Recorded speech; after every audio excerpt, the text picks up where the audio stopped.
Good evening, everybody, and welcome to another edition of the Fortune Express. I'm your boy, the Fortune Express, and I would like to welcome you all tonight to another edition. We have a special episode for the trade deadline tonight, and it's really all about the trade deadline and what is going on. Before I get started with that, let's give a roll call to the chat. We've got Ken in the building. What's going on, Ken? Keith, how are you? Stephen B, how's it going? Hope you guys are doing well. Thank you for joining me tonight as we talk Yankees baseball and trade deadline stuff. So, as you know, we do have a lot of rumors going around, and it's mostly concerning the Yankees. So, Ken, let me know if you want to jump on. But anyways, we've heard now. Well, we originally heard the Yankees were not willing to trade Spencer Jones, but that has changed within the last few days. Today, Bob Nightingale had said that the Yankees were now open to trading Spencer Jones in a Tarek Skubal and or Garrett Crochet package. Hold on one second, guys.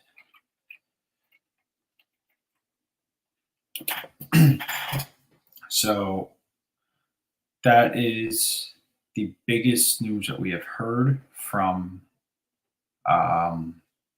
what would be rumors today. What does this mean? Well, that means a couple things. For the first thing it means is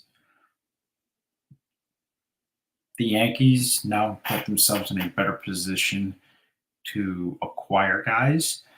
No, it's going to hurt to lose Spencer Jones, absolutely. However, it will give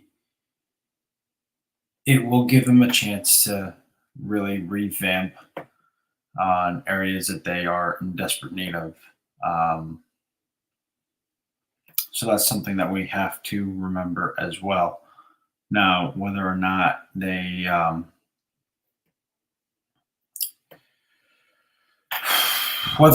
able to make a move, we'll see. It sounds like the White Sox are waiting on the Yankees to make a better offer, which is what I can see happening, as well as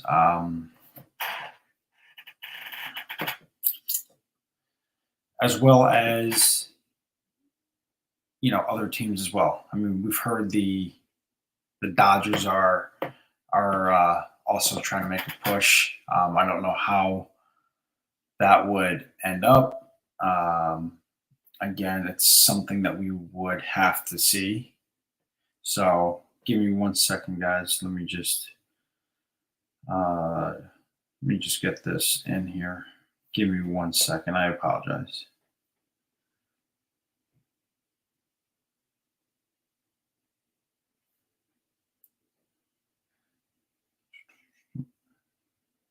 You can.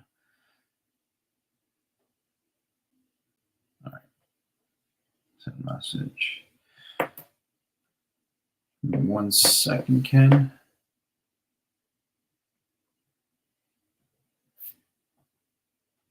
All right, Ken. Check your messages, your text messages. I just sent you the link.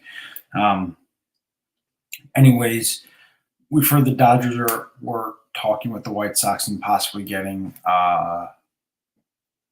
Crochet as well as Robert and Michael Kopech, which would be volcanic. I mean, that would be the blockbuster deals. So we will see. I don't know if that's exactly what the White Sox are going to do. We don't know yet. We don't know what goes behind closed doors. But hopefully the Yankees are able to, come up with something big. I'm very confident that they will. So we'll see what they do. Spencer Jones. I mean, Steven, I don't disagree, but if it means getting us a win now piece, that's what it's going to take. As much as I would love to keep Spencer Jones, getting Spencer Jones in a trade for a big piece like a Scruple or a Crochet shows that it is a win now kind of season. So it is monumental that they are doing that.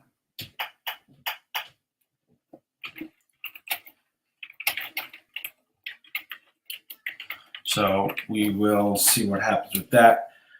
As far as what is going to happen, I don't know. Isaac Paredes of the Rays has been made available. Let's see.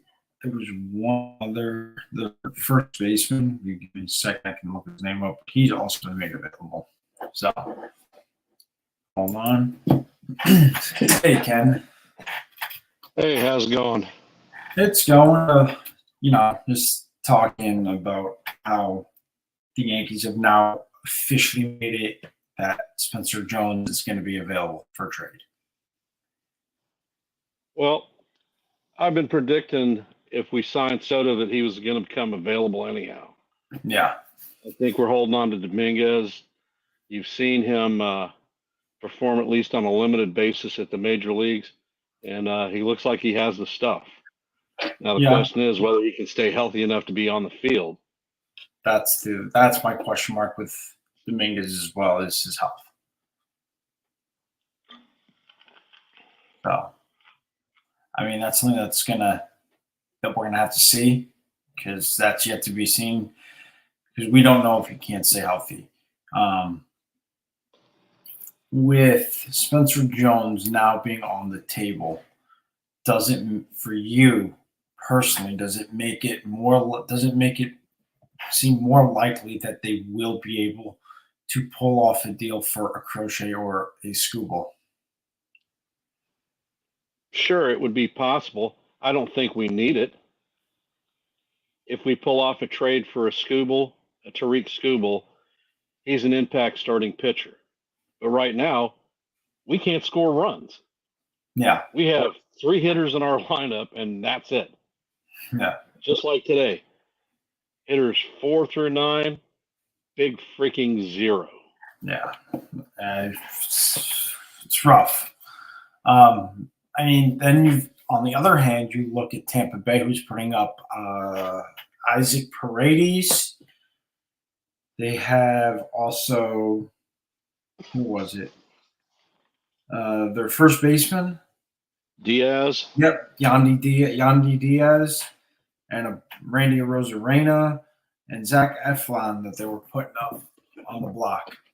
And Lau also, their second baseman. Okay, I didn't hear about Lau, but that's good to know.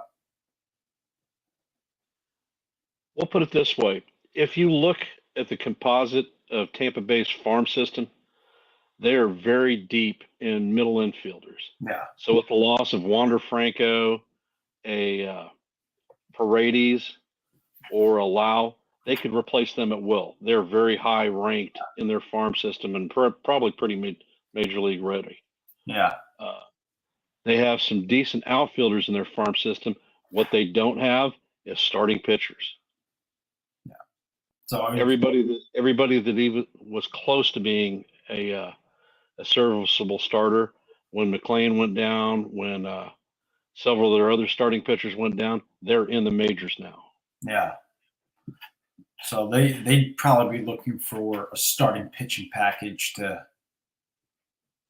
in order to get rid of Paredes, is what you're saying?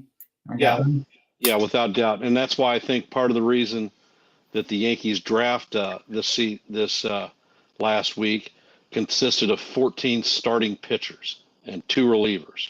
Yeah, I heard about that. That was, I like the way that their thinking was.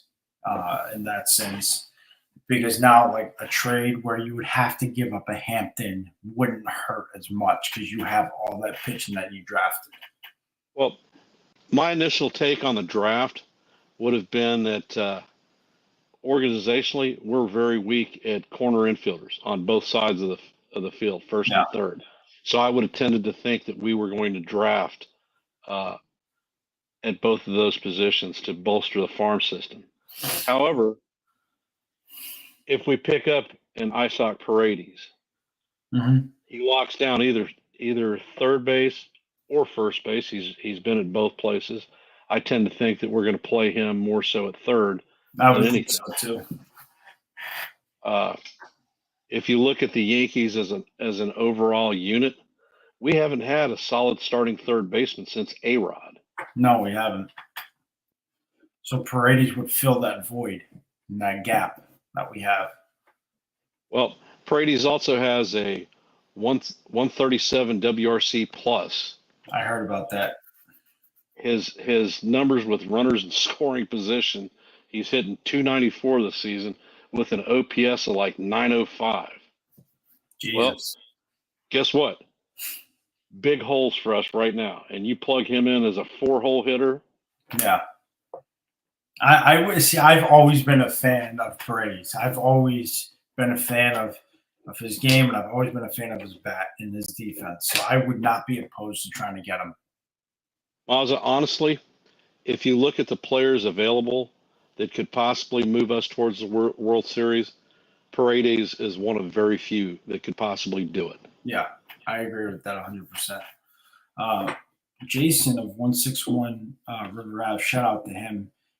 Put out a video now that Albies is hurt. Does that open up the door to trading Torres to Atlanta for maybe international free agent money? Well, generally Atlanta doesn't panic when they have injuries, i.e., Acuna or Strider. They didn't jump right into the well to add players. Yeah. They slowly pieced folks together. If we were able to move Torres to them, I'm curious how much of his contract we would have to eat. Yeah. And I'm not sure what we would expect back on the other end of the ball. But it would certainly open up second base for us where we could bring Yorbit Vivas up or Peraza and give them legitimate shots at second base.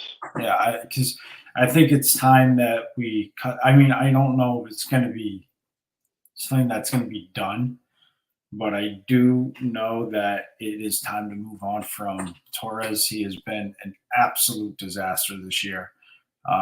His defense has been hit or miss. He hasn't been able to, put the bat on the ball. And as much as I hate seeing him struggle, because I want to see him do well like we all do, Torres has not played well this season, and Torres' numbers this year are god-awful. He's only hitting 229 with 8 homers and 35 ribbies and an OPS of 647. Numbers are pretty bad. Yeah. Those are bad numbers. However, they're not the worst on our team thus far. Definitely not. I mean, you look at Verdugo's numbers; those numbers are submoronic. Yeah, they are the worst. His numbers are the worst in baseball since June of any player. Yeah, it's been bad. That's for sure. It appears that Verdugo cannot hit a ball that's not a grounder to the infield. Yeah, it's bad luck for this lineup.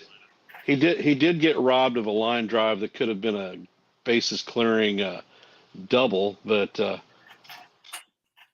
that's just the way the ball bounces. That's unfortunately it. I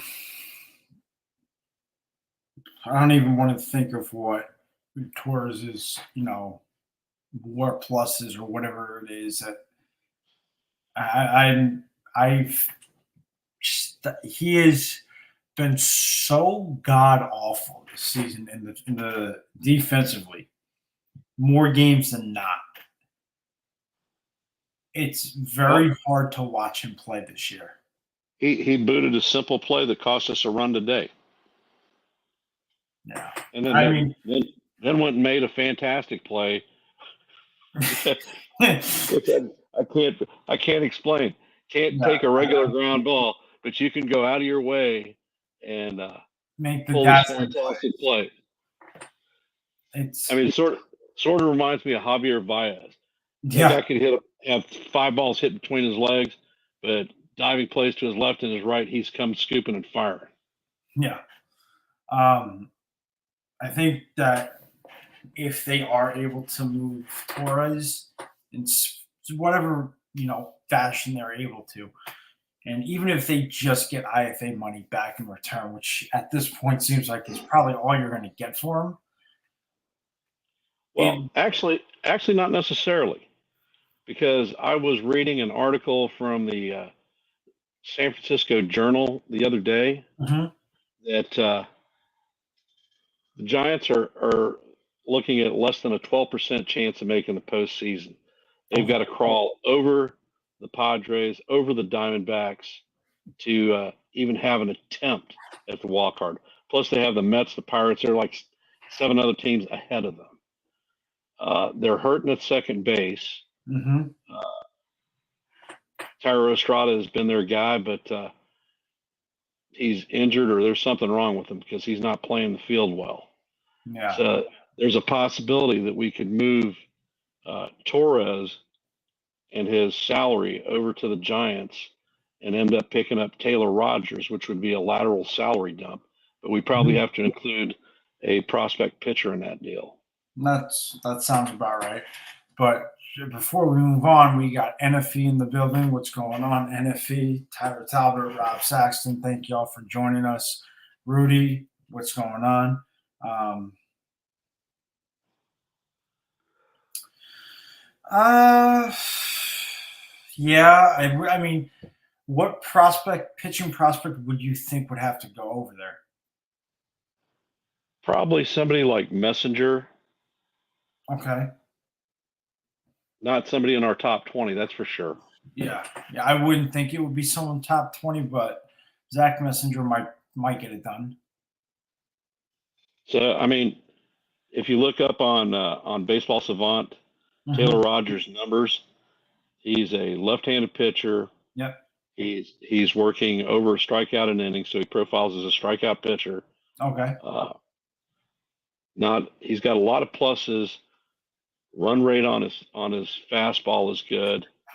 He's not an overpowering pitcher, but he gets movement out of it, and That the hard hit rate is not high.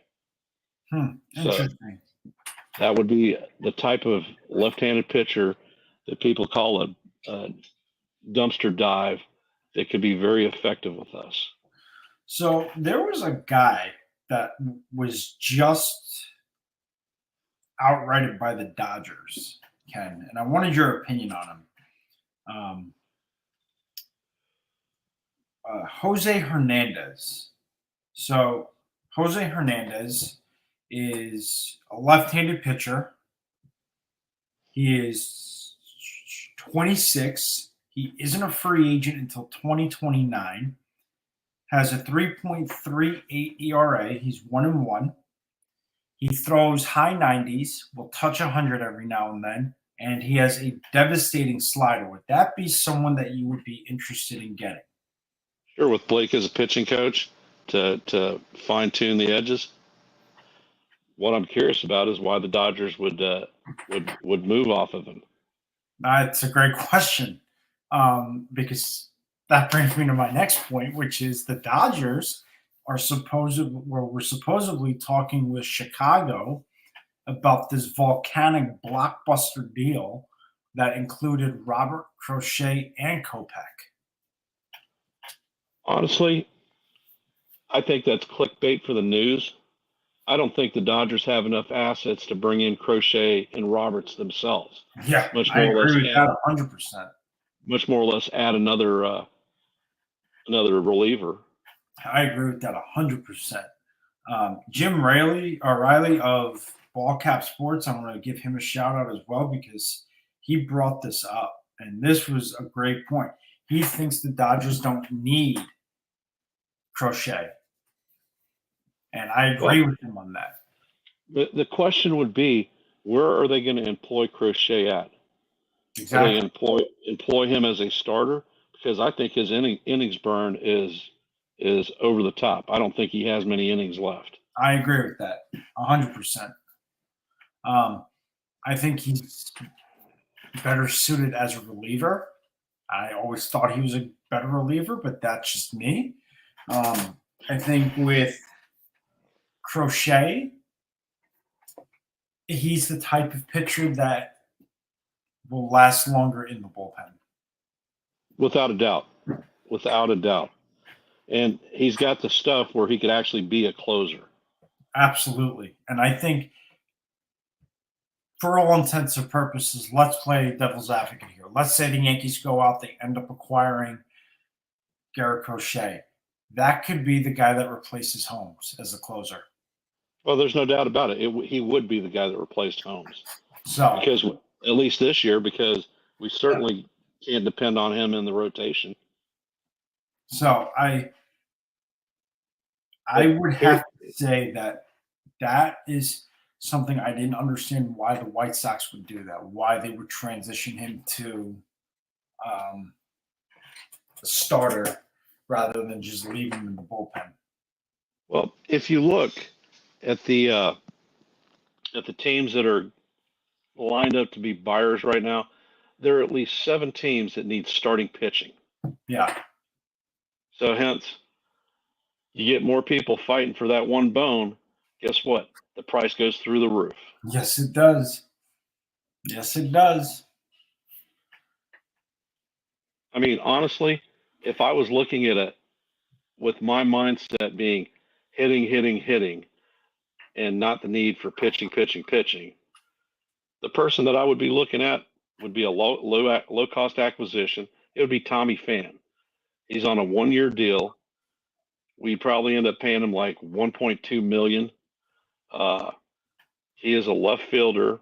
Mm-hmm. He's older, granted, but he has postseason experience with the Diamondbacks last year, and he was very successful.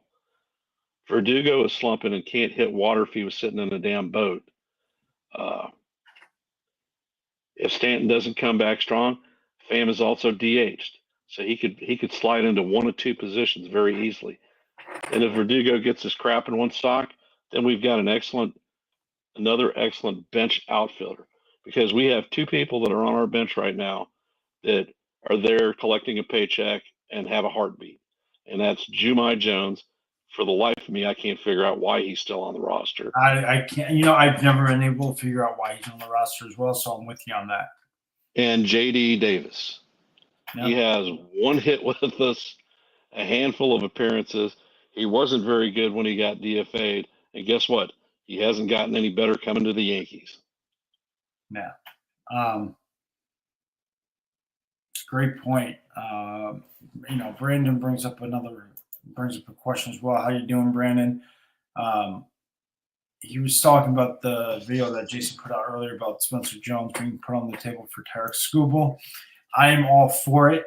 I like the idea that they're willing to do this to try to kind of improve the pitching in a way, because I don't think Rodon's a number 2. I don't. Honestly, me personally, I don't think he's a number 2 at all. What do you think of Jazz Chisholm, though? Would you be opposed to getting Jazz in a deal to play second for us? It depends on what it would cost. The big issues that I have with Jazz Chisholm is he has years of controllability, which is good, but he has an extensive injury history. That guy's played 124 games maximum early in his career. Past that, he's at the 90, 60. He hasn't played a full season since ever. And we seem to fall into the trap where we tend to get players that get injured right after they get to us. Yeah. Benintendi,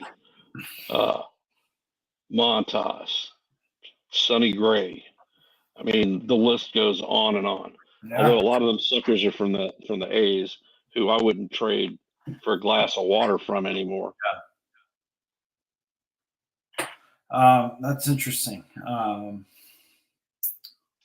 So with that, Pull his numbers up. Take a look.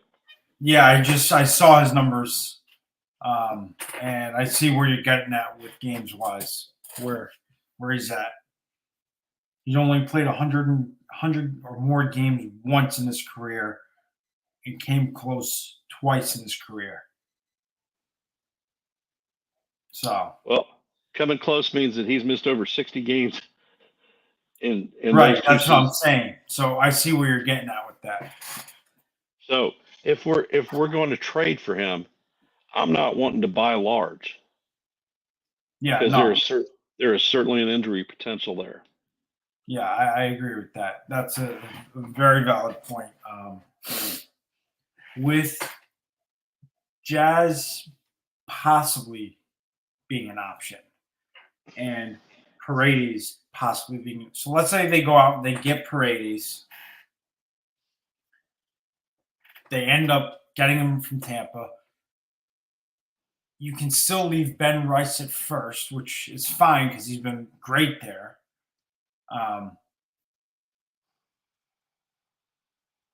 Does that kind of limit, not limit, but open more possibilities to get another bat, or do you see it more as arms that they would go after afterwards? If I was in the Yankee front office, I would be looking at bats. Yeah, Like I said, right now we aren't scoring at all. If your name isn't Rice, Judge, or Soto, you're in a slump.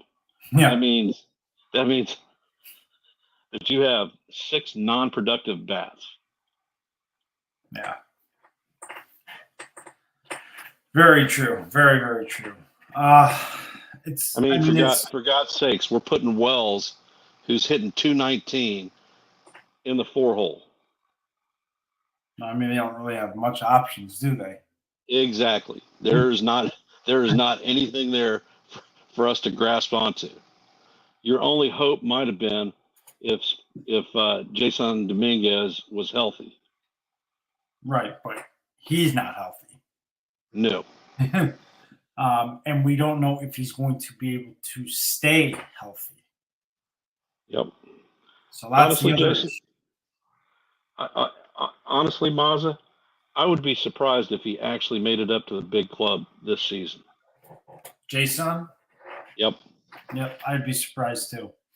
Well, Tyler Talbot, who is another supporter, says he likes Jazz, but he would need Scott in that deal as well.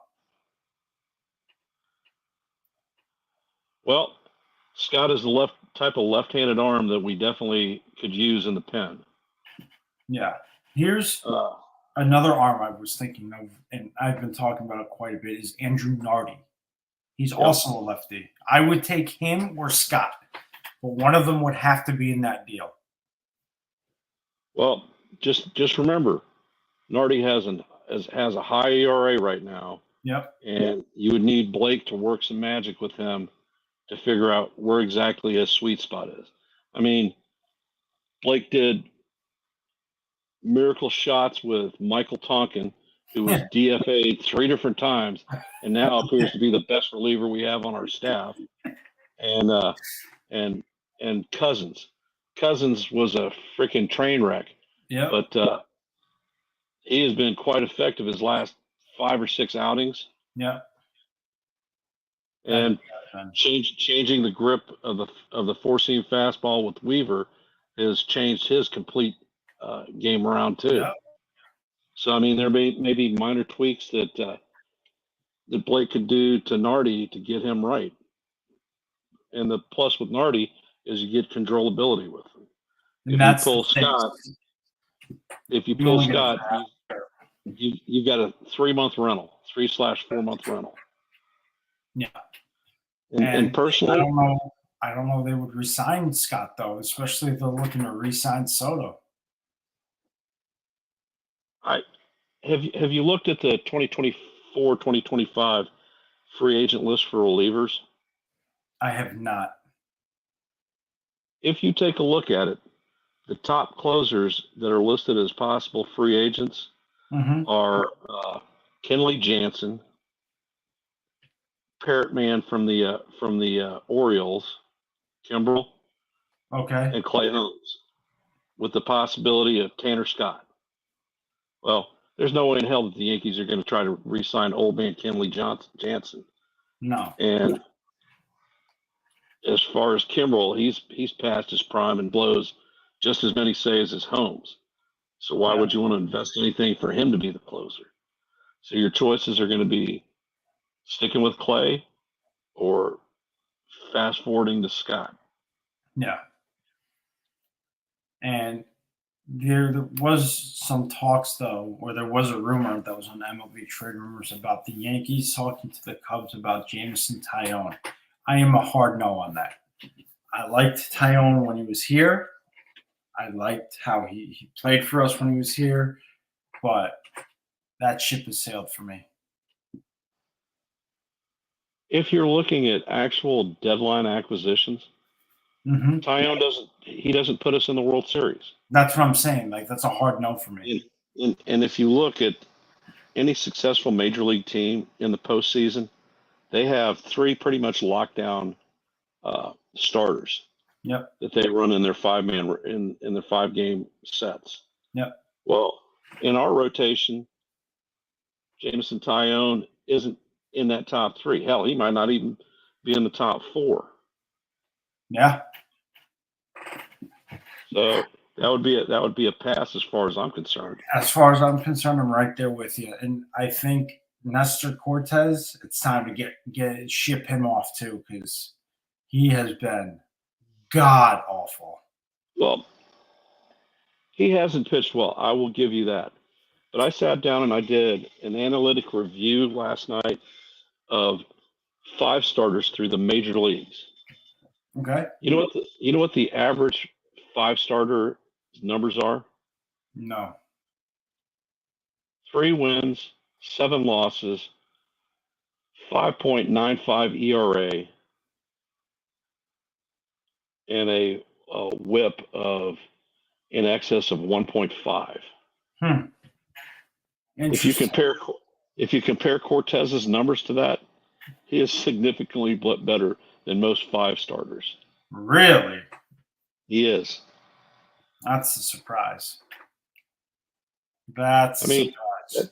That part of what the fans have to realize is when you're talking about Cortez, he may have started the season for us, but he is not our number 1 pitcher. He is our number 5 pitcher. Absolutely. So Brandon Moore, his numbers equate to a 5-starter. Yeah, that's very true. Brandon Moore asks about replacing DJ.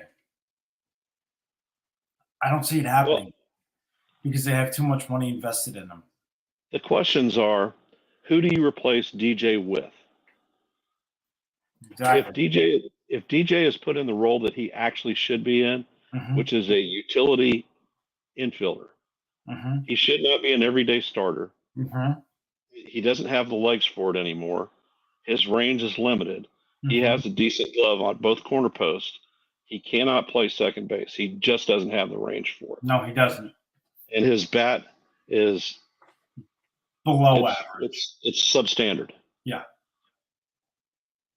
The question is, he's holding down the third base spot. Who do you replace him with? I don't know. You can't. I can't think of a name that you could replace him with. Maybe Peraza, but I don't know if they're going to give him that shot though. As far as glove is concerned, Peraza would be a phenomenal player. He's got the best defensive glove in our organization. Oh, absolutely, 100% agree with that. And if it's 1-for-1, DJ's not giving us crap out of the 9-hole that he's hitting from. Nope. So anything that Peraza does has got to be better. It certainly can't be worse. Yeah. But you lock down the defensive aspect of it, whether it be at third base or at second base. Yeah, it's true. So there was another player that I've been very high on, and I wish we didn't trade him. Unfortunately, we did, and that's Ezekiel Duran. He is a third baseman. Down in Texas. We traded him for Joey Gallo, if you remember that. Oh yeah. He's a How could third. you ever forget that? Yeah, exactly. He was a third baseman. He's a third baseman, a shortstop, left fielder. He can play second as well if you need him to.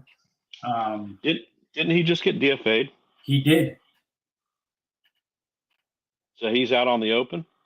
He is right now in the minors. He is signed until 2029. That's when he becomes a free agent. He is only getting the league minimum of 755K. Okay. He's on his first contract, so it's not like he's on the 40 man. He is hitting 256, but it's better than half the lineup that we have now. He has a very nice glove, and he can and he has speed. And he's 25. Sounds like a nice package. Whose farm system is he in? Huh? Whose farm system is he in? Texas. Huh? Me personally, and I know this is going to rub people the wrong way because I know there are a lot of fans that like this player. I would do Cabrera for Duran straight up. Well, I think that Cabrera is a piece that's going to move at this deadline. Yeah, I agree with you 100%. For some unapparent reason, he has fallen out of Yankee favor. He is a versatile utility player that can play on limited schemes in 3 infield positions and a couple of corner outfield positions. Mm-hmm. But in true Yankee fashion, once they shied away from him, he has not been in the lineup hardly at all. Yep. I mean, hell, we're hitting Jumai Jones ahead of him, which is shocking because I don't understand the obsession with Jemiah Jones, but that's just me. I can't understand why he's still making a major league paycheck personally. Yeah. But personally, I would either send him or Jemiah Jones or both of them to Texas for Durant. That would be me. Because obviously Texas doesn't think too much of Durant by putting him back in the minors. Well, if you look at Texas as a whole, they've been on the fringe of being a seller because they are fading fast. Yeah. Astros are peaking, and they still have the Mariners. I think Texas's chances of making the postseason are like 24%. Yeah, they're dropping drastically, and they're falling fast. So they may actually be movers on multiple players. Yeah. Nathan Eovaldi being one of them. Yep. Heard about that. I would pass on him too. That ship has sailed as well for me. The thing that you look at with Eovaldi is he has postseason experience with the Red Sox and the Rangers. Yep.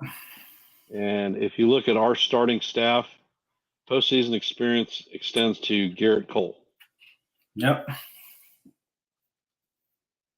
So you need that veteran presence. What is he worth in a trade? I wouldn't tend to think a hell of a lot. Probably not a whole lot, but I certainly wouldn't sell the farm for him. No. Another pitcher that's going to become available if they decide to become sellers is David Robertson. Yeah. I know you're going to say he's old, hard pass. I am going to say hard pass on that. I think that ship has sailed as well. But David, I'm going to give you my one twist for David Robertson. Okay. He faced up against the Dodgers 2 different nights. Yep, I heard about that. The players that he faced were Ohtani, Betts, Freeman, and Betts. He struck all 3 of those guys out 2 nights in a row, 6 strikeouts, and made them look silly. I heard about that. And this is a guy who's thrown a 93-mile-an-hour fastball. He may be older, but the guy knows how to pitch. He does know. You are absolutely right. And when he came back to us from the White Sox, he helped us in the postseason. We would have lost our first series if it wasn't for Robertson. I agree with that. So you want to talk about a guy that can get it done in the bullpen and it isn't going to cost you a lot? He may be somebody to look at. He might be. Absolutely. But David says that Crochet isn't going to guarantee a squat. Crochet will give us more of an upgrade than what we have now. So Isn't going to be squat with regard to what? and what I'm guessing he's saying is Crochet doesn't guarantee a squat on, improving our chances In the postseason? Yeah. No, he doesn't. He does not, because unless we can hit, we're not going anywhere. Yeah. Well, I agree with that. But if we do hit and we get a lead and our bullpen blows it, then That's true. So all right, Mazza, look at the Yankee rotation right now. Okay. If you were to populate a postseason starting staff of 3, Okay. who would your 3 be? Well, Cole would obviously be number 1 because it's Garrett Cole, and he's got that postseason experience. And then everyone else is a toss-up because I don't know. I mean, I would give it probably one of the nods to Stroman, but because of his experience with Toronto in the postseason, I don't know if I could give it to Rodon because he's been too streaky. I don't know. Maybe Heel. Maybe, but that's a very hard maybe. And then Nestor's not even in the conversation, so probably the 2 that I could say would probably get spots are Cole and Stroman. After that, I don't have anyone else. You know who my calls are? Who? Cole is the 1. Mm-hmm. Heel is the 2. Schmidt is the 3. Interesting. But Schmidt would be the 3 if we get him back early enough and get him actually stretched out. So if we add a starting pitcher that's better than Hill or Schmidt, and I'll tell you why I listed Hill as number 2. Okay. Through the first 11 games, he was on fire. Major Leagues didn't have a book on him. Yep. They didn't have a book on him. They didn't know how to attack him. Yep. And come game 11, they figured it out. He did not make adjustments for 3 games and got his ass handed to him. Yes, he did. Well, he has started to make the adjustments. He's pitching backwards. He's starting off with secondary pitches and sneaking the fastball in, and he has been quite effective. I agree with you 100%. That's now that's showing you that the kid can make the adjustments that he needs to make to compete. Yep. So hence, that's why he's my number 2. And I like that. And then until Schmidt went down, he was having the best season of his career. This was his career year. He was the number 2 starter. Yes, he was. Absolutely. Rodon is a stubborn ass. Yes, he is fixated on his fastball. He is not throwing his secondary pitches anywhere near effectiveness. No. He is crossing dead center, and people know that the shit's going out of the strike zone. So all they have to do is sit dead red on his fastball. And his slider is flat. At 95 miles an hour, they tag it. Yes, they do. And this is one of the reasons why. In my Stroman bit, he is a different type of pitcher. He throws a lot of that stuff that induces ground balls. And when he's low in the strike zone and he's getting calls from umpires, he's fantastic. If he tries to deviate and overpower people with his fastball, he's screwed. Yeah. Which is why I think getting at least one starter this deadline would be helpful. Let's say they go out and they do get Skubal from Detroit. Now you've got Cole, Skubal, Rodon, Stroman, and then Heel could be your number 5. and then when Schmidt comes back, you could kind of play with what you want to do.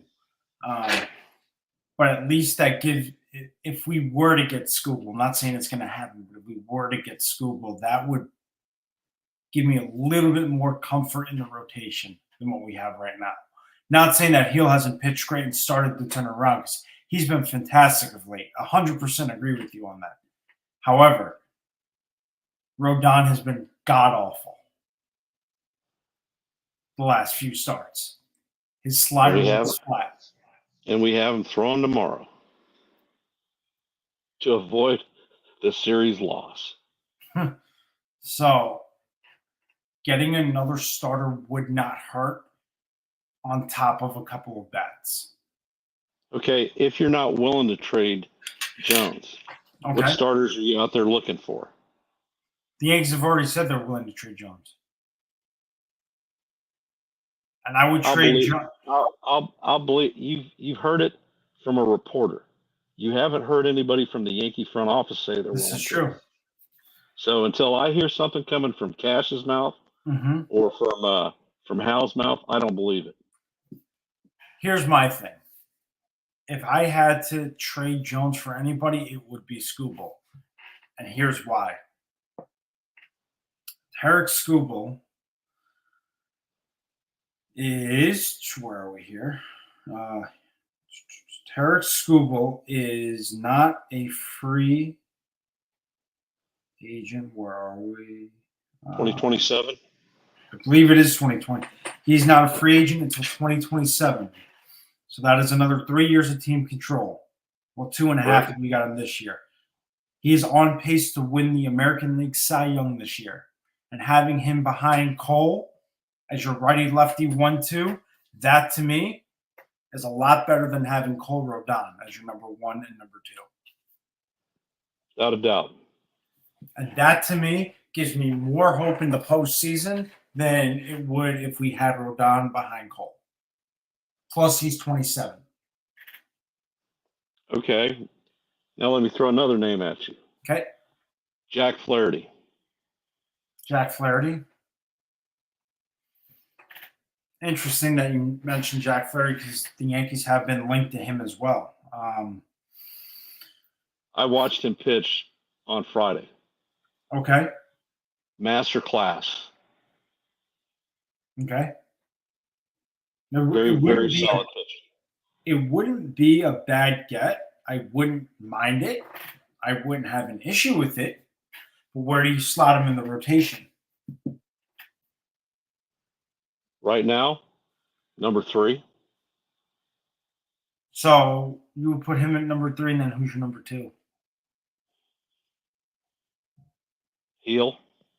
Okay, so you have Cole, Heel, Flaherty, and then Rodon, Stroman. Stroman and Rodon. Rodon would be at the bottom of the bucket. Okay, that's and fair. Nestor would be shit out of luck. Yep, Nestor would probably be in the bullpen.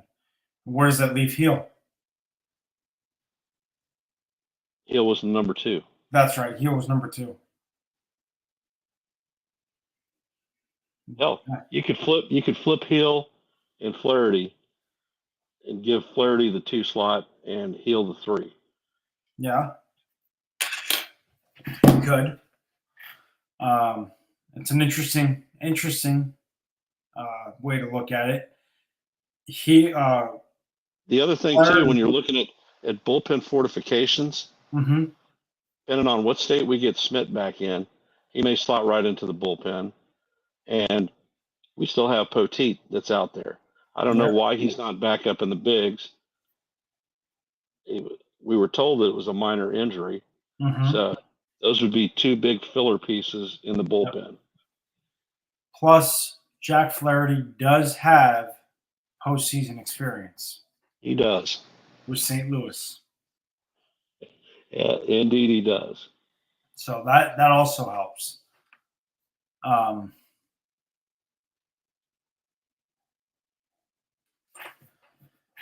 Jack Flaherty.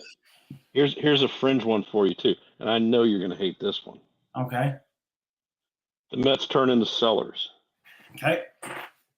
we pull Luis Severino from him. No. That's a hard no.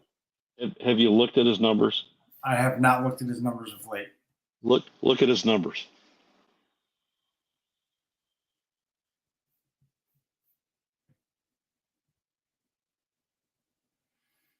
Seven and 3 with a 3.58 ERA. I don't know if the Mets would be willing to trade him to us, though. That's the other thing. He signed on a 1-year deal. He walks at the end of the season regardless. Yeah, And that's if they're looking at dumping people like Alonso and Marte, some of the other one-year contracts, Severino profiles like that. The other reasons that I say Severino is a fringe guy, Mm-hmm. he knows the Yankees. He knows how to pitch in the Bronx. He does. We have employed him out of the bullpen. Yes, we have. He was extremely effective as a bullpen arm. I liked him in the bullpen, actually. I did too. So hence, we only have to bite on him for 4 months. Mm-hmm. We lock down the bullpen even further, or we get another starter out of him. Yeah. That's interesting. Guess what? He's not going to cost you Spencer Jones. No, he's not. Hamilton. He's not going to cost you any big name players. He probably won't cost you a top 30 Yankee prospect. Yeah, that's probably true. Now here's another one that I wouldn't mind taking a flyer on.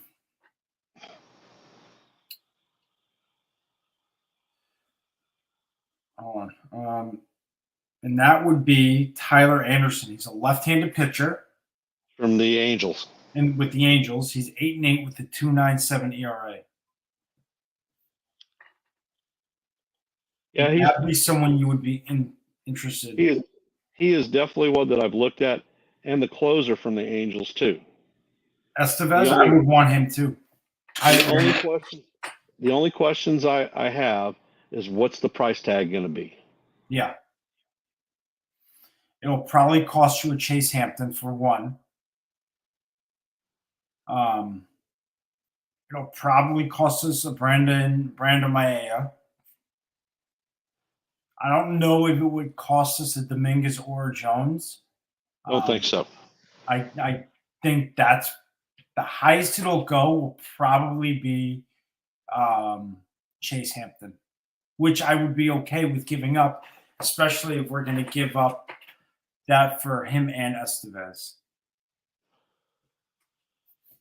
Estevez is the one that seals the deal for me. Yep. And if you're going to give me Tyler Anderson and I'm going to give you Hampton and a bunch of other prospects, and I want Estevez on the other end of that as well. Exactly. I am a fan of Estevez this year. I've been following him this year, and he has been lights out for them. So I'm right there with you on that. I'm going to be excited to see what the Yankees do this deadline. I do think they will be busy. I'm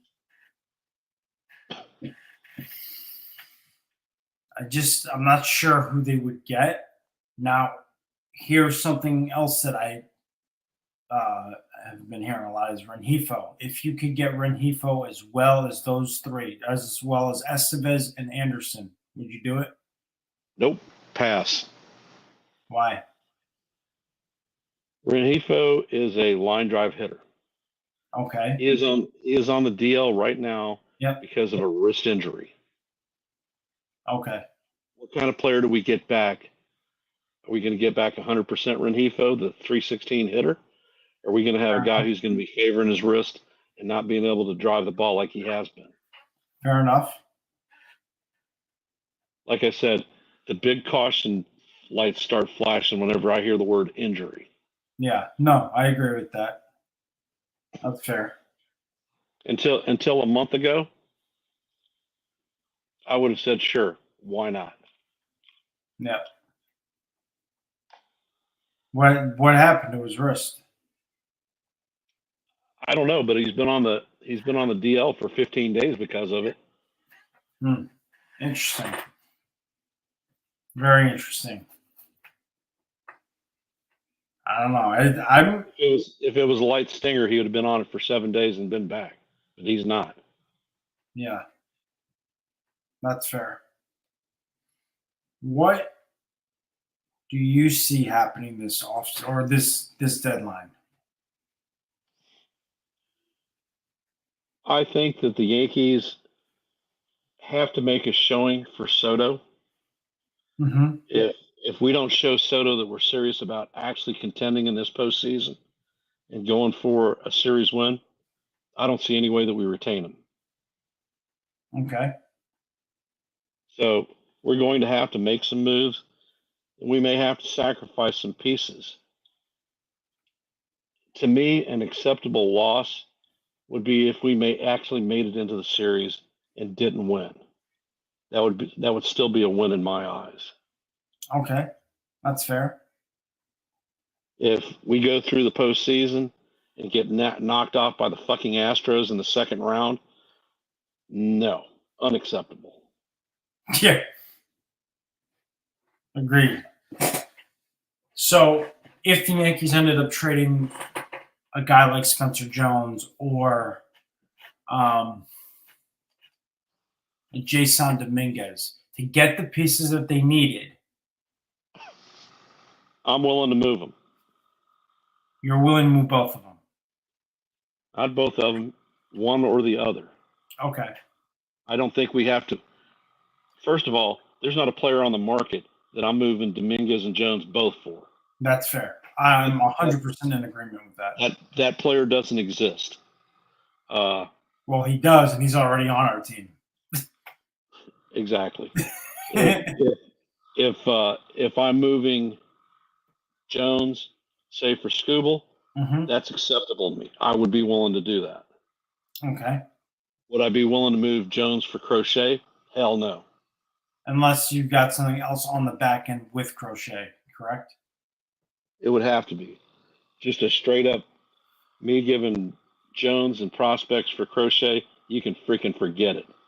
So what if it was Jones and prospects for Crochet and Robert?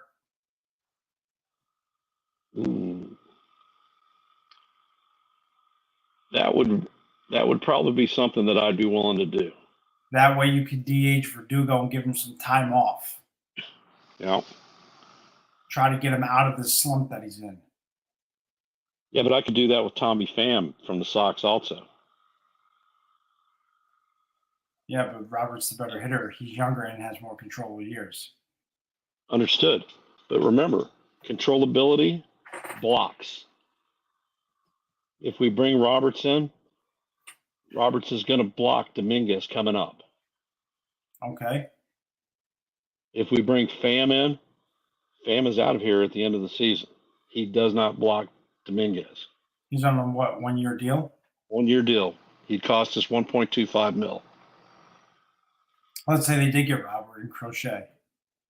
And I see where you're going with the whole blocking of Dominguez thing. By bringing in Robert, you at least give yourself somewhat of a safety net in the event that Jason does go down again with another injury. That's the gamble. Are you willing to risk it? I am. Okay. And I'll tell you why. Because after seeing Dominguez go through Tommy John and then this latest injury, I don't know if Dominguez can stay healthy.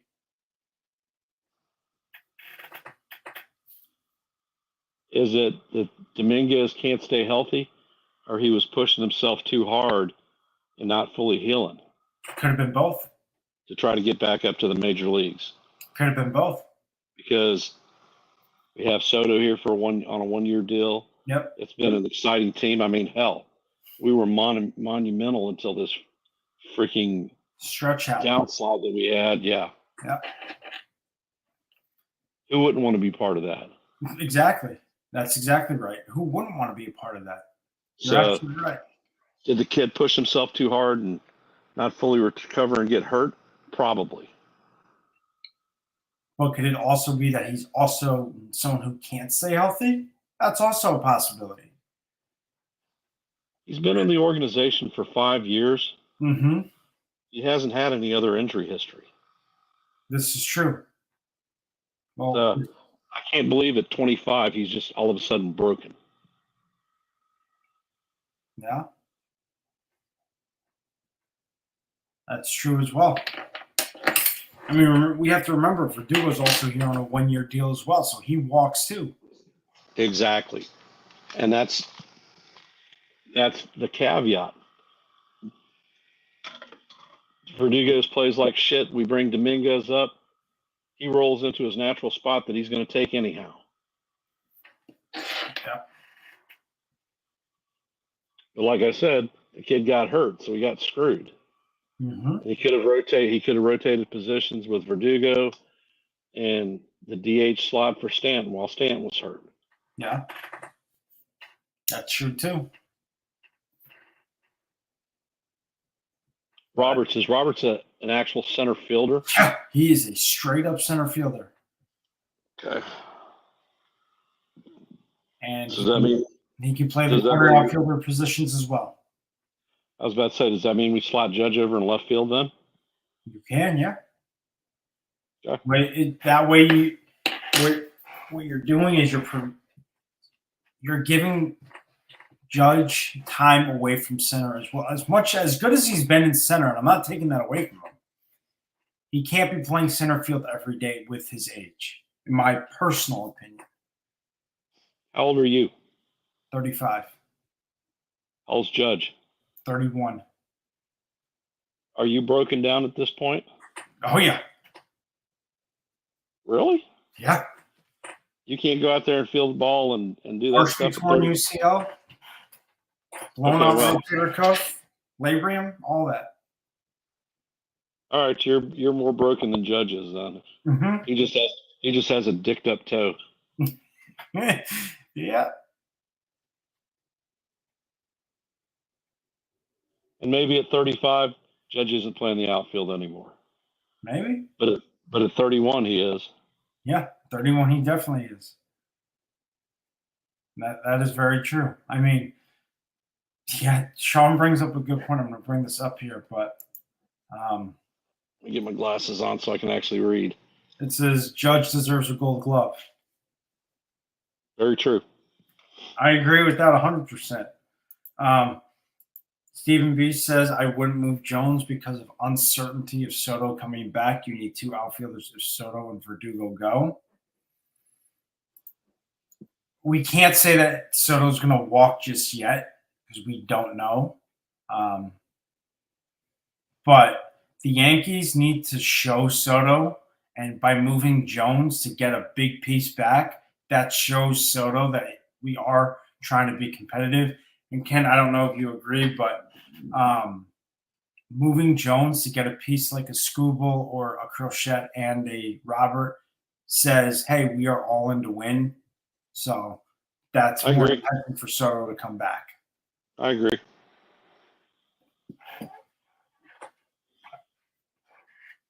And you had brought up Tommy Pham. I haven't seen his numbers, so I'm going to take a look at that. Okay. And see what we got here. And look what position he hits out of, too.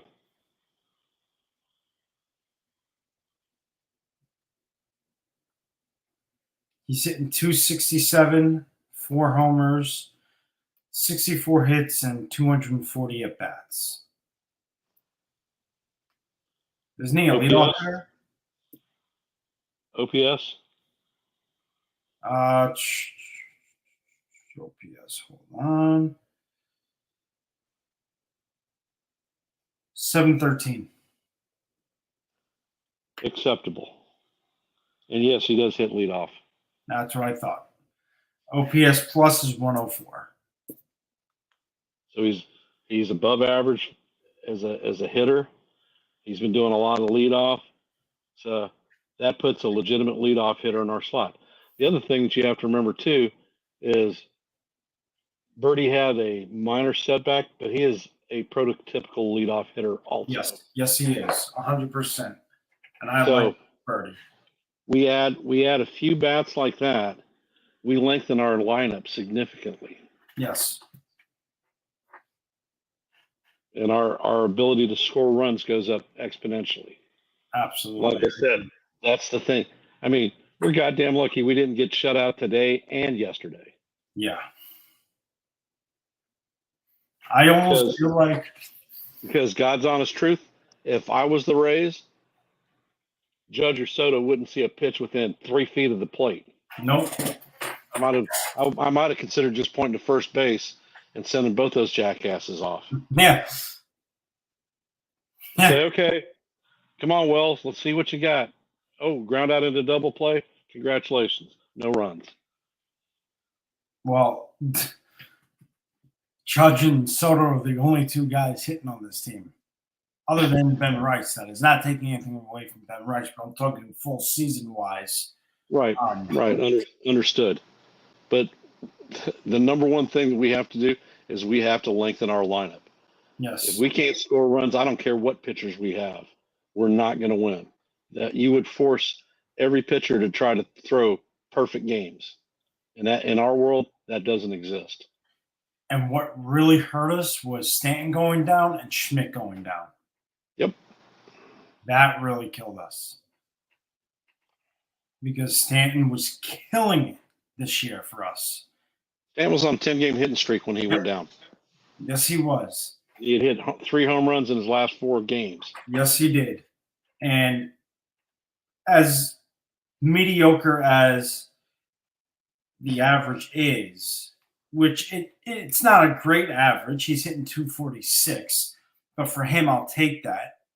League average is 242. He's hitting over league average. Yeah. That's what I'm saying. I'll take that from him. Plus, he has 18 bombs. Yes, he does. And we ain't talking those little floaters over the fence.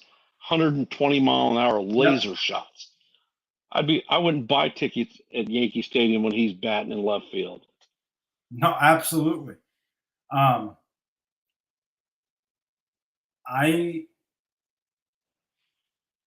would not be mad to have him come back and continue his hot streak. It sucked to watch him go down because of how well he was playing. Because with how well he had been playing before he went down, he was on pace to hit 35 homers this year. And I still think he can get to 30. Oh, I agree. Stanton is the type of hitter that is very streaky. Once he gets on a streak, he can carry us for a month easily.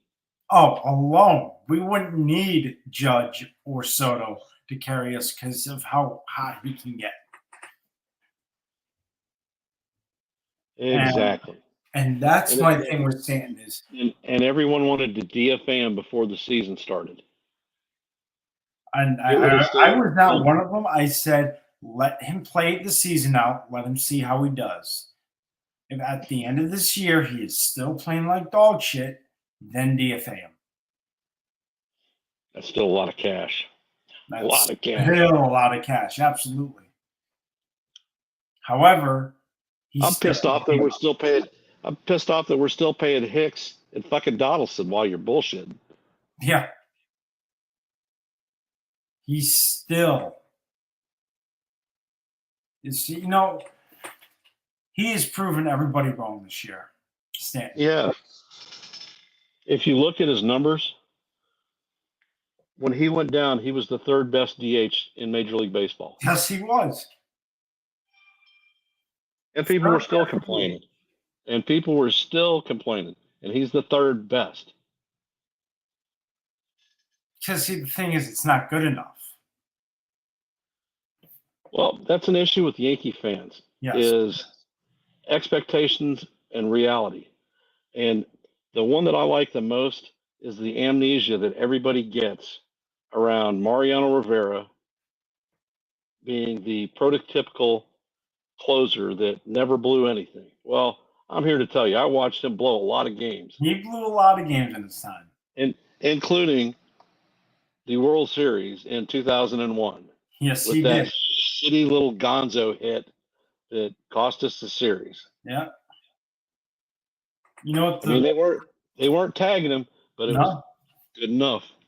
And I'm gonna tell you what, Stanton was on verge was on the verge of becoming the AL Comeback Player of the Year. And I still think he gets it. Stanton, if you look at our lineup, is the best postseason producer we have. Yes, he is. By far. I mean, it's not even close. Well, maybe Soto comes close to it, but even still. Maybe. I actually haven't looked at Soto's numbers. I can pull them up for you. But I know Judge's postseason average is like 202. Mm-hmm. And he has not got a lot of home runs in his plate appearances. So Soto in the postseason is a 261 hitter. He has 7 homers and 21 ribbies, with an OBP of 349, a slugging of 495, and an OPS of 845. That's in the postseason. That's outstanding. And that I'll take any day of the week. And that's why I say he's a bust to re-sign. We have to show him something. Yep. Even though I hate his fucking agent. Oh, his agent's a cock. We know that. But Soto is the guy we need to re-sign. It doesn't matter how you swing it. Doesn't matter how you spell it. Soto has to get re-signed. Well, for those in Yankee fan land, we re-signed Soto. Don't expect a lot more coming in via free agency. Yep. Absolutely. You may sign a closer, and that's it. And everyone else will come from the farm. Yep. Or via trade. What we'll have to trade left after this deadline, God only knows. That's why getting controllability for this deadline is so important.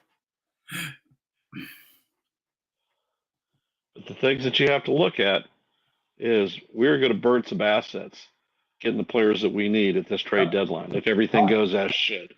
And it's going to sting. It's going to sting like no other. But well, you got to look at the other plus. We can only protect 14 people in the Rule 5. Yes, by putting them on the 40-man. Yep. So those guys that we leave unprotected are probably going to end up disappearing just as quick as you can shake a stick because the Yankees are the most rated organization in the Rule 5 draft. Yes, they are. Absolutely. But that's my point, though. Getting these trades in with giving up these assets is so important because you need to show Soto what you're serious about and that you're serious about retaining him, as well as making a postseason push and a World Series push. But like you said, Ken, with the Rule 5 draft, we are going to get pickpocketed left and right. It's a fact. All right, here's a question for you. Okay. How attached are you to Jack Neely? If we gave him up, would I be upset about it? No, but it would sting. I mean, I don't have any objection against trading Jack Neely, especially if we can get something good in return. Just remember, for you to get something good, you got to give something good. Exactly. I would not be opposed to trading him if we got something good for him. Well, there are a lot of Yankee fans who would be highly upset about Neely going off into the Wild Blue Yonder. They have the right to be upset. But if you're going to give me some half-assed, bullshit return for him, then I'm going to be pissed off about it. But if you're going to give me someone that's going to actually produce and give me something, okay. I'm okay with that. What about you? I would be fine with it, but like I said, it would have to be an equitable return with controllability. Yes. I'm not giving Neely up for a freaking 4-month rental like Tanner Scott, for instance. No, not a chance. Unless you are attaching someone with controllability in that deal with Tanner Scott, I am not giving up Jack Neely.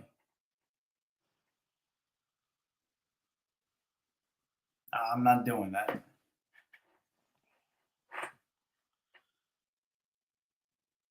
Because that's so. What other fringe hitters are you thinking that the Yankees might take a run at?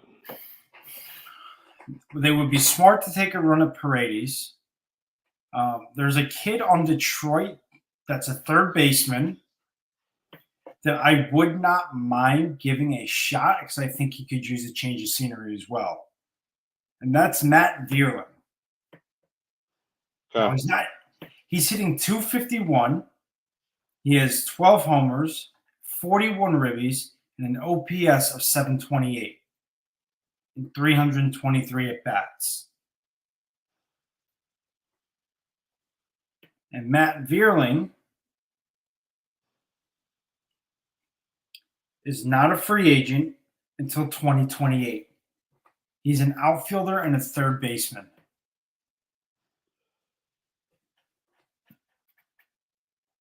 And he's 27. So what would you give up for him? I wouldn't sell the farm for him. I'll tell you that now. I wouldn't sell the farm for him.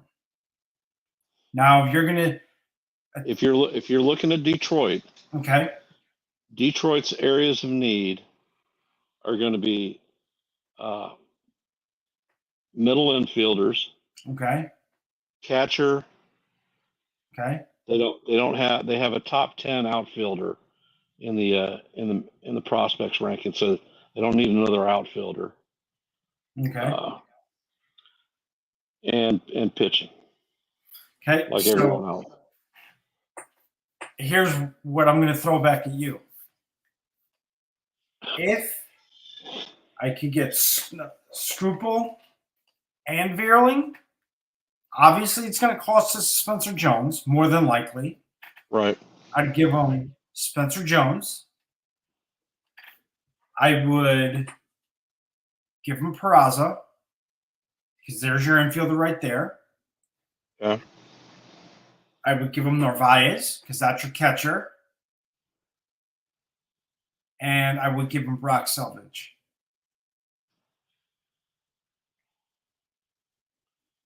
That'd be a bit of a painful package, but sure. It'd be a bit of a painful package, but you're getting a big left-handed starter in Skubal, who's on pace to win the Cy Young, and you get your third baseman. And how long? He's under contract till the 2028? 2027. 27? Okay. And he's 27 years old. And he's hitting better than all of our third basemen that we have now. Well, that's not really saying a shitload now, is it? It's not, but a change of scenery for him would be a good thing. All right. Did you ever take a look at the kid from the Diamondbacks, Kevin Newman? Kevin Newman, I have seen his numbers. I haven't seen him of late, though. But I don't think Arizona is going to sell. That's the thing. Arizona has fringe pieces that they're willing to move. Really? Yes. If you're talking Christian Walker, Ketel Marte, they would be willing to move Marte? Huh? They would be willing to move Marte? No. Those are the ones that are not going anywhere. Oh, okay. I was about to say. Yeah, Kevin Newman. He played with Pittsburgh, Cincinnati, and Arizona, and he's now with Arizona. So third baseman isn't a free agent until after next season. He's hitting 277, 195 at bats. He's a shortstop, second, and third baseman. That's interesting. I'd take a gander on it. He's a contact hitter, not a lot of power, but gets on base and has the ability to take the extra base when given the opportunity. I've seen him play a lot. He got acquired by the Diamondbacks because when the Yankees were playing the Diamondbacks, Perdomo had a serious knee injury. Yeah. So they lost they lost their starting shortstop. They tried several kids at the position, Blaze Alexander being a normal third baseman that they tried to slot into short. That's And well, the kid's got incredible speed. He's got a great bat, but he's not a shortstop. He was committing as many errors and costing him his runs as he was stealing bases and getting runs. yeah. So they brought Newman in as a temporary replacement. And Perdomo has been back for 2 to 3 weeks, and Newman's playing time has been going down exponentially. I would take a flyer on him. He's given some breaks to Marte at second and Eugenio Suarez at third, and a couple of days at short. So he is that all around utility player that is truly capable of playing all positions. I wouldn't have an issue getting that. I would take a flyer on that. So the guys that I would definitely take a flyer on are Matt Vierling, Yandy Diaz, Isaac Paredes, Kevin Newman. So if there is a hitter to be gotten that I think is a difference maker, it's Paredes. Absolutely. I would love to have Paredes. I was joking with Jason last night that midway through the game, Paredes would be clearing his shit out of his locker for Tampa and walking across the field of the Yankees. Do you imagine that? I would be happy to see it at the end of the game tomorrow. Yeah. Because all the fucking idiots on that team that were clowning us with the home runs, Paredes wasn't one of them. Yeah. I would definitely. That shows you a bit of class in that young man. Paredes. That would be something to definitely be on the lookout for.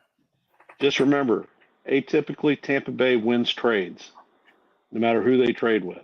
Yep. So, and what they would probably want from us is a whole lot of pitching. So the guys that we send there, we're going to face for the next 5 to 7 years easily. Yeah. Probably. I mean, it's a fair point, but I definitely. But we did do a trade earlier this year, sending Rortvet over there. So. Yep, we did. It's not like it hasn't been done before. It can happen, and it might happen again. You never know.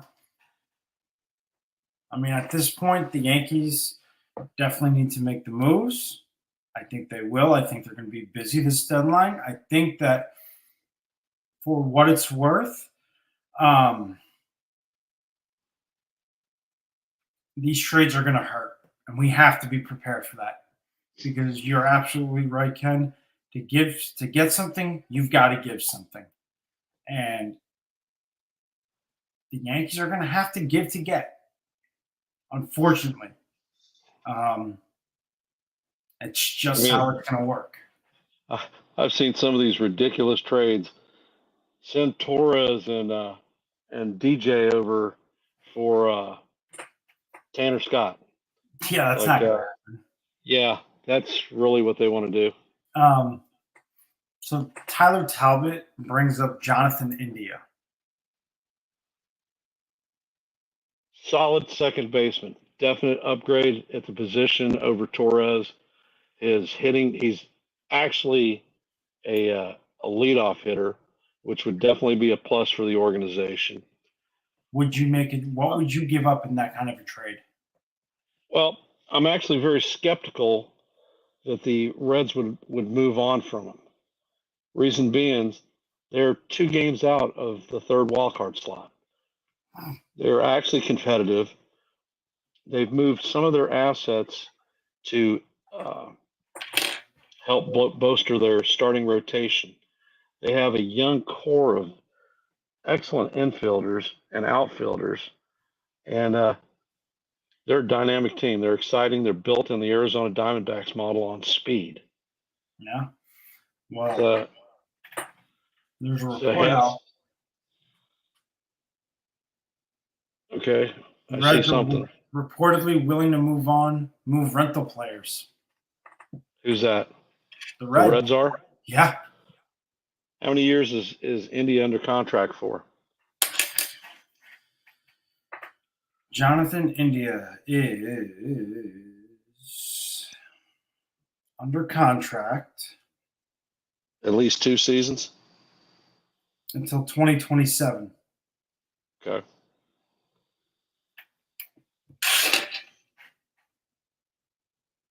So, something to keep an eye on. What do the Reds need? The Reds don't need outfielders. No.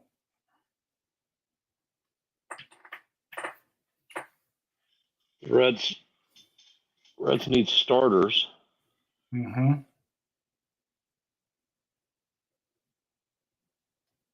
Would Cortez fit in their wheelhouse? Probably. He probably would. Yeah. You'd probably end up, because they're trying to compete right now, a solid starter like Cortez. Mm-hmm. You would probably end up. You need someone to replace India. You could possibly send Torres over in that trade if we eat his money, because they're not looking at increasing their salary significantly. So Cortez, Torres, we eat Torres' salary, and what, a prospect? Probably two pitching prospects. So Zach Messenger and a Carlos LaGrange? Possibly. Interesting. Very interesting. Because if they're trying to stay in the dogfight, they can't dismantle the team. They actually have to have legitimate players that are at the major league level. Yeah. So people talk that Torres isn't movable. I don't believe that that's true. For God's sakes, we moved Joey Gallo. Yeah. For Clayton Beater. So. Stephen B says that he'd like to see Neely get some time.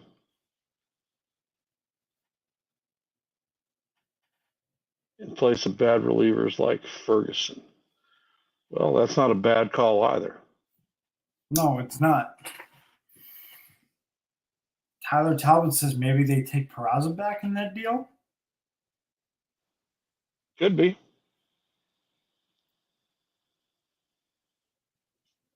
I don't know. We'll have to see.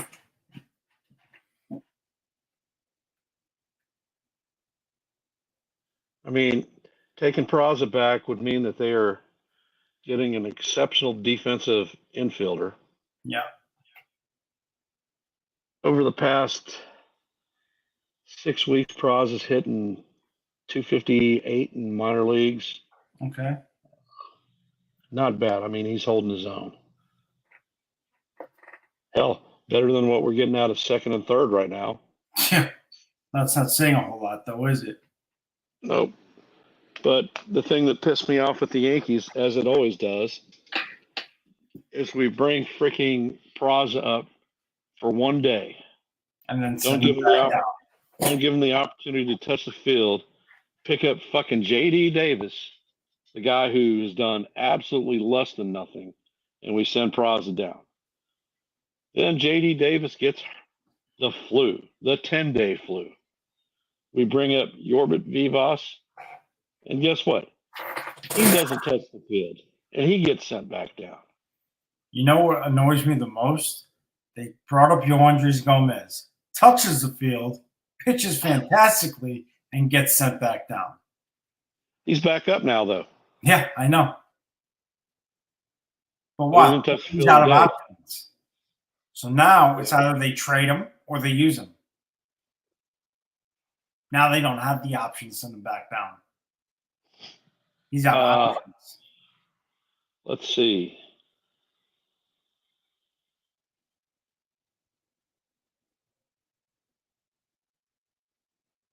I'd like to send Marinaccio on his way. Yeah.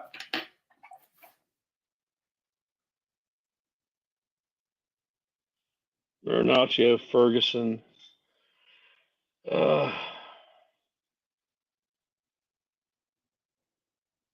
Jumai Jones. J.D. Davis. I think Glaber, if Glaber had a change of scenery, his life would improve exponentially. I agree. Right now, I think that the best that Glaber can hope for if he walks away from the Yankees this season is a 1 year, maybe $8 million deal. Yeah, he's not going to get paid. He hasn't played like it. But we'll see what happens. Hopefully, like I said, they do stuff. I am confident that they will. I think they understand what needs they need to fill. But are you on the Jason panel on the 30th? Which one? The trade deadline panel. No, I was not. His 6-hour extravaganza on the 30th. I might be, depending on what my schedule looks like. I have to see. Okay. But yeah. But we are actually going to wrap things up. But Ken, thank you so much for spending time with me and jumping on. It was a lot of fun. Always enjoyed talking baseball with you. Appreciate you inviting me. Yeah, no problem, man. Everyone in the chat, thank you guys so much for jumping on and spending the time with myself and Ken here. As always, thank you guys for taking the ride with us. This was a lot of fun. And until next time, guys, have a great rest of your night, and I will catch you guys on the next live. Don't forget to hit the likes and subscribes.